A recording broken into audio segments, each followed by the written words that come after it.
Guys, pa-rate naman po. Gusto ko lang malaman kung okay lang ba yung laro ko. Kung may pag-asa ba akong sumikat. Kung meron bang nabibilib sa gameplay ko. Gusto ko lang malaman mga idol kasi minsan kasi parang gusto ko nang itigil yung laro eh. Kaya sana ma-rate nyo ako guys.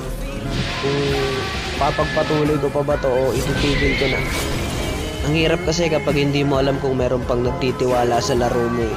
Husgahan nyo ako guys, basta yung totoo. Kung titigil ko na ba to, okay lang kahit sabihan nyo ako ng BOBO o walang kwenta yung laro, ayos lang, basta yung totoo lang.